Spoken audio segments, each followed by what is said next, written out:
വൈകുന്നേരത്തേക്ക് അത്താഴത്തേക്ക് ഉപ്പേരിയൊന്നും ഇല്ലാണ്ടായപ്പോഴാണ് മുള്ളൻചീര വെക്കാന്നുള്ള തീരുമാനത്തിലെത്തിയത്.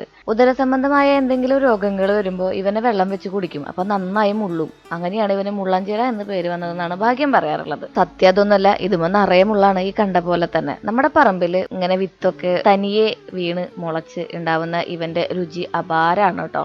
ഇവൻ ഉദരസംബന്ധമായ എല്ലാ രോഗങ്ങൾക്കും അടിപൊളി ഔഷധമാണ്. എല്ലാ ചീരയും വെക്കുന്ന പോലെ തന്നെ നമുക്ക് അരിഞ്ഞു വെക്കാനൊന്നും പ്രതീക്ഷിക്കേണ്ട. ഇതുപോലെ ഇല നുള്ളി എടുത്തിട്ട് വേണം നമ്മൾ വെക്കാൻ വേണ്ടിയിട്ട്. പോരുന്ന വഴിക്ക് 2-3 പച്ചമുളകൊക്കെ പൊട്ടിച്ച്, എല്ലാവരും ചോദിക്കണ ഒരു ചോദ്യമാണ് ഈ കല്ല് എവിടുന്ന മേടിച്ചതെന്ന്. ഇത് നമ്മൾ ഉരുന്ന് മേടിച്ചതാണ് കേട്ടോ.